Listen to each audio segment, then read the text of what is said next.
Сегодня совершена агрессия против нашей республики.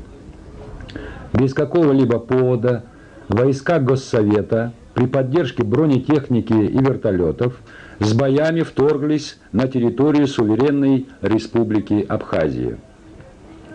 Варварский, бесчеловечный характер этой акции особенно очевиден, если судить по тому, как мирный беззащитный город, столицу Абхазии, обстреливают ракетами и снарядами.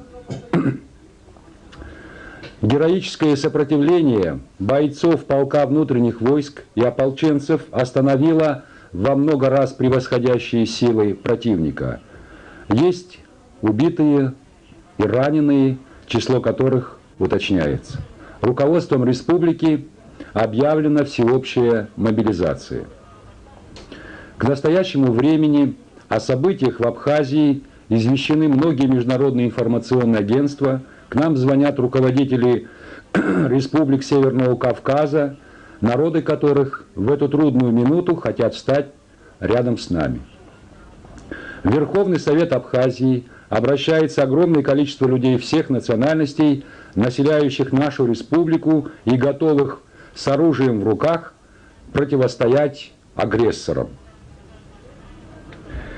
Во время вчерашнего разговора с Шеварднадзе он заявлял мне, что не может быть и речи о вводе войск Госсовета на территорию Абхазии. Тем не менее, сегодня агрессия совершена.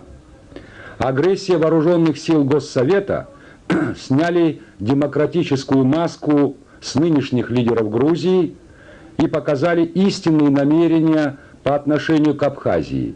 С нами хотят говорить только на языке пушек и автоматов.